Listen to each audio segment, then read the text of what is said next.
Magandang araw sa inyong lahat mga kamatsas. Ngayon naman ay maki-update tayo sa katatapos lang na round number 9. Last 2 rounds na lang po ang natitira. At itong pag-aaralan natin ay sa bakbakan nila Hansmoke Niemann. Ang talagang mala-engine moves na brilliant ang mga binibitawan. At youngest Grandmaster Abhimanyu Mishra. At talagang ramdam sa kanilang dalawa ang git-gitan ng laban mga kamatsas. Talagang fighter pareho. Yan ang pag-aaralan natin. Pero bago po yan, sagutan muna natin sandali ang iniiwan nating puzzle araw-araw hatid sa atin ng Internet Chess Club. Ito po yon. It's white to play. Congratulations sa mga nakakita ng Queen F7 sacrifice.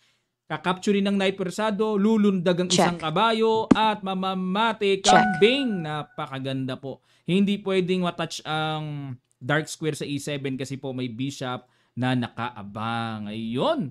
Congrats po, no? Ang ganda ng mga puzzle dito sa Internet Chess Club. At ito naman, ang iiwan nating puzzle for today's video. Why to play? Ano na naman kaya ang bibitawang brilliant idea ng white dito para manalo? Ayan, sa mga wala pang Internet Chess Club, ang link ay nasa description below lang. Click nyo lang po mga kamatsas.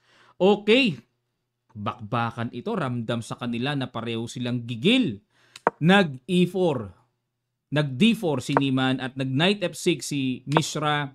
C4, G6, H4 mga kamatsas. Opening pa lang ay talagang ramdam na ang gustong mangyari ni Niemann na rock and roll variation.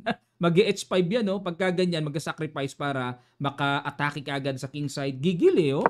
Pero hindi pinansin ni Mishra. Nag-D5 lang siya. At kinapture. Nag-C5. Ito pa po ang isang matinding kinahangaan ko sa batang ito. Talagang hindi ko alam kung over the board ba ito o talagang prepared at home na itong linyang in-apply niya eh. Tinan nyo, C5 matapos kainin. Bigay pa ng isang pawn, pinamimigay lahat. At inenpasan capture.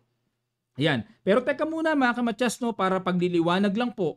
Para hindi tayo masyadong maguluhan. Pag kinapture kasi ang libreng pyesa na yan, ang gagawin ay queen takes d5. Ayun. Tapos, takes. Sobra pa rin ang isang pawn ng puti pero madali pong mabawi yan. Kasi ano na yan eh, kumbaga mag-i-e6 lang yan mamaya. Mababawi yan. Okay, at pag nabawi yan, magandang sign na yon sa black na makaka-atake na at baka manalo black. Delikading ang puti dito mga kamatsas. Kasi maagang makukwin to queen eh.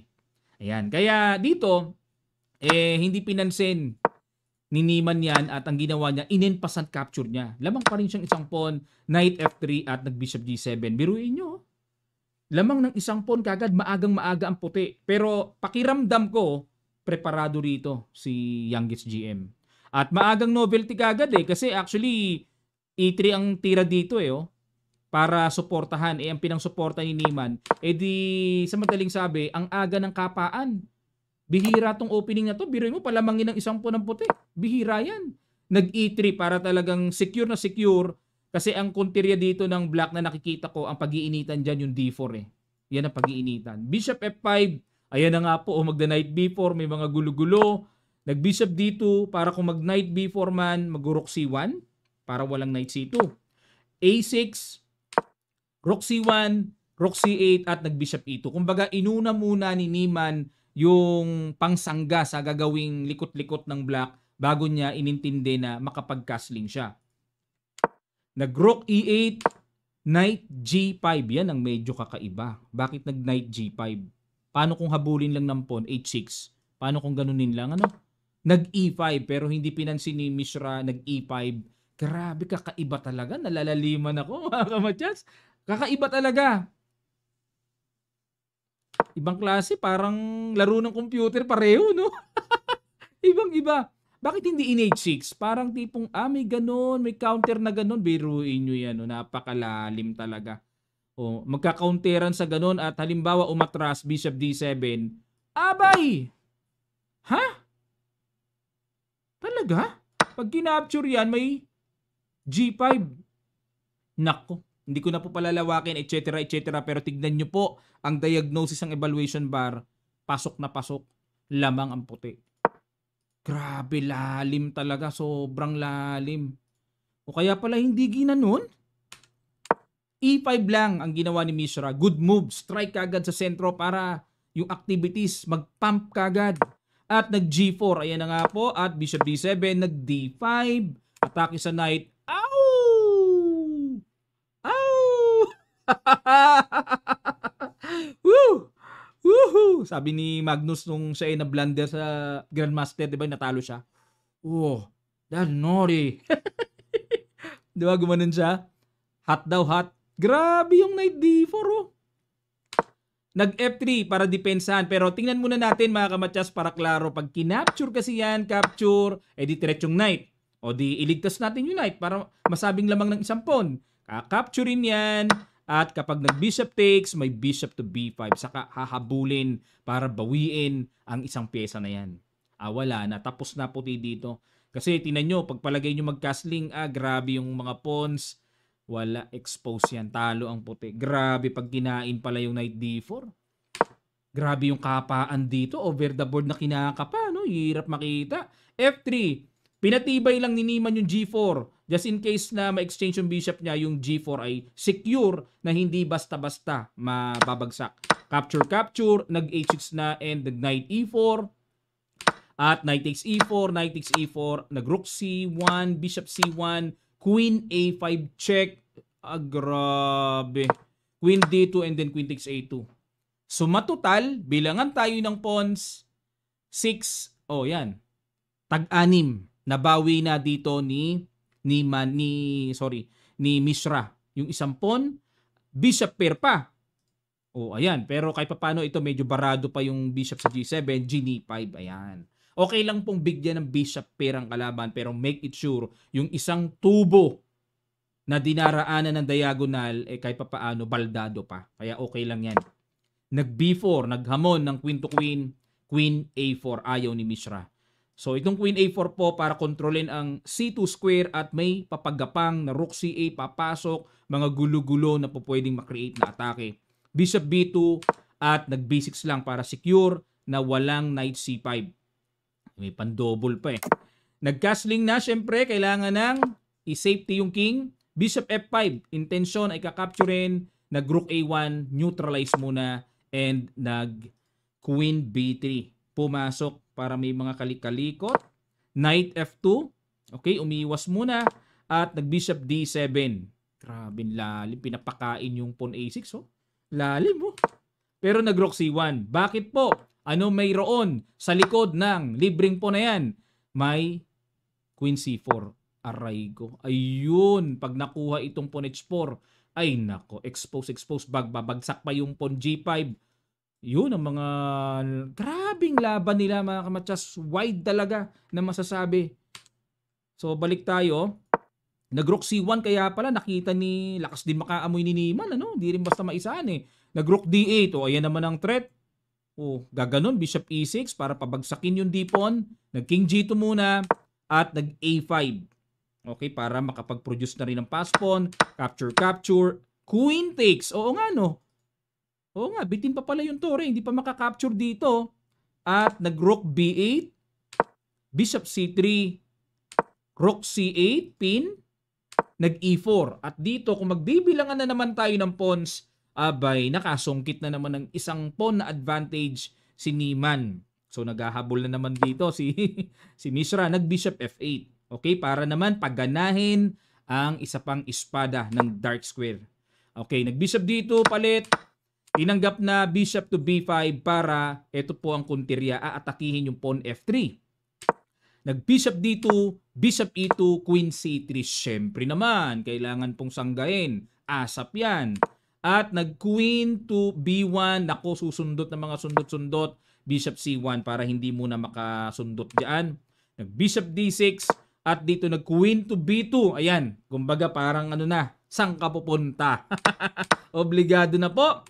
At nag-King F8. So dito, lamang ng isang pawn ang puti, pero ang tanong, saan iikot ito? Saan ang ruta ng ikot nito? So hindi rin biro dahil kontrolado ng bishop eh. Ayun, dyan iikot para makaganon.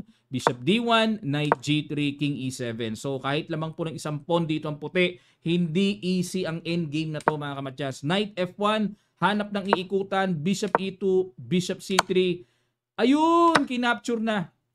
Ayun, dito po ay talaga magkakasubukan ng lawak, ng pangunawa sa endgame. Yan, naalala na naman natin si Magnus. No? Tinatawag nilang grabe sa endgame. O, ayan. Pero same colored bishop, ano? Check, ganun lang. O, kaya pinasok ito ni Mishra. Meron siyang natatanaw na something hindi makaprogress ang puti. Kung hindi nga makaprogress, tingnan natin kung ano yun, tamang news o fake news. Tingnan natin kung tama yung hinala dito. Ba, hindi nga makapasok ah. Oh, nag-iintay lang si Mishra. Anong gagawin mo? Anong gagawin mo? Sige. Oh, anong gagawin mo? Iniintay ni Mishra yung progress sa gagawin ni Niman eh. Oh, yan, hanap-hanap ng pilit-pilit. Hanap-hanap. O yun. Kasi dito mga kamatyas, kagaya niyan, may mga sundot din na kailangan i-consider. Baka mamaya masobrahan sa kakaatake, mapabayaan naman to. Paspo ng black yan. Delikading pa rin yan. O Bishop D6, ayun, doon na tumirada sa E5, Bishop C3. Pomreno muna. Nag-King C4 kumounter. Siyempre, di pwede makipagsabayan. Ano? Bishop B2 lang, Bishop to B4, Bishop C1. Hanggat maaari makaiwas kasi mapupuwersa ng ganon. Wala, tapos na. Kaya, nag-Bishop to F4 para gaganon. Bishop C1 to F4, gaganon, ano? Nag-King D3, Bishop F4, and nag-Bishop E1, agad namang pinoproteksyonan yung H4 kasi gaganon na eh. At nag-King D6 naman. Grabe, ang layo ng nakitang timplan ni Mishra. Parang walang magawang progress dito si Niman ah. O, paano niya pipilitin yan? Ayan oh. Dito pagka ganito mga kamatyas, ang nakakatakot nito, syempre gusto mong ipanalo puti, di ba? Kailangan bantayan ng black dito yung 50 move rule na tinatawag. Ang ibig sabihin, walang capture na naganap, walang pawn move na naganap within 50 moves. Pag walang ganon, automatically tabla, mga kamatyas. Kaya kailangan dito ni Niman bilang nagpipilit na side, at least magkaroon ng pawn move or may maganap na capturan. Kaso nga, ilang tira na yan. O, ilang tira na yan ang nakikita natin na walang pawn move, walang capture na nagaganap. O, ayan. O, tingnan natin. O, dito po, malalaman ng resistensya. Kaya sa chess, kailangan na yung resistensya mo malakas eh. Kailangan, hindi ka aantukin, hindi ka bibigay. Kasi, ayun, nagkaroon na po ng pawn move. Ibig sabihin, nagka-pawn move na, burado na. Kung ilang tira na yung nagawa. Approaching 50 moves. Back to 0 na uli. O, capture. Nagkaroon ng capture eh, di ba? O, pawn move. Doon pa lang, wala na eh. Bishop C5. So, another set of maneuverings na naman. O, ayan. Ganon.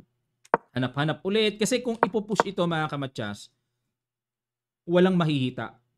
Bishop move lang. Yung king, pagpalagay mo ng umikot doon, wala eh. Oh. Fortress eh. Walang papasukan eh. Gawa ng antibay ng king.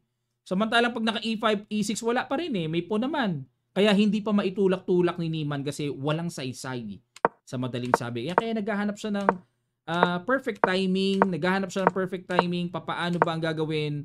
Ang malupit nito, hindi rin basta-basta kasi iwan eh, no? Hindi maiwan yung H4.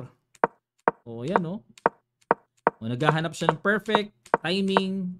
Yun ang gustong mangyari ni Niman, makapasok dun eh. Kaso nga, may sundot na ganun. Papaalisin ka kagad eh. O, wala na naman. What an instructive endgame, mga kamatyas. Dito po, talagang tinanggap na ni Niman ang tabla. Umabot ng 104 moves ang bakbakan. Sila na lang po ang natira sa round na ito. Grabe. Kaya gusto ko tong laban na to. Kahit tabla, mga kamatyas, ramdam naman natin na nagpipilitan sila. Hindi naman yung tabla na parang ang aga-agang exchange, intention ay tabla kagad. Hindi. Kita nyo naman ang bakbakan eh. May mga pilitan eh. Kaso, wala na nga lang talagang ma-progress. At natuto ko sa endgame na to dahil, biruin nyo, same colored bishop, lamang ng isang pawn. Usually, ang alam ko, opposite colored bishop, kahit 2 pawns advantage pa, may tabla eh. Ito, same color bishop, lamang ng isang pawn pero hindi maipanalo. Depende pala yon sa position. Ayan, ang ganda ng forma. Wala eh, walang saysay itong E5 kahit itulak yan. Mag-iikot man ng king saan, wala pa rin dahil E6. Hindi naman gagalaw na yung king eh. Bishop na lang eh. Galing. Grabe itong endgame na to. Kaya para sa akin, perfect po ito para to discuss the best tong endgame na to, tong laban na to. Okay, Ito po ang standing nila so far after round number 9. Last 2 rounds to go. Sino na ba ang napipintong malapit-lapit nang makapasok sa FIDE candidates? Si Matias Blue Boom, Alireza Ferrugia, Anish Giri, Vincent Kamer, 6.5 points. Ayan po ang kanilang hanay. Abhimanyu Mishra pumapang-5, Eric Gaisi, Hans Mukniman, Abdusatorov, Nihal Sarin, Yu Yang Yi, and MVL with 6 points. Sayang wala si Wesley. No? Gusto ko talaga nandito si Wesley. So wala eh. Hindi nilaruan ni Wesley kaya nakakalungkot. Ayan, at makibalita tayo no sa women's naman, standing. Okay, so dito po yung top 2 automatically papasok sa candidates eh. Katerina Lano ng Russia. Ayan, Ramesh Babu, okay? 2 Chinese, Tanzongyi. Oh, yun oh. Si Yusin Song. Oh, mahilig bang kumanta yan? Ba't Song ang apelido? Ayan po mga kamatyas oh. Oh, si Miao Miao pang ilan? Pang number 24. Oh. Hirap din si Miao Miao dito, no?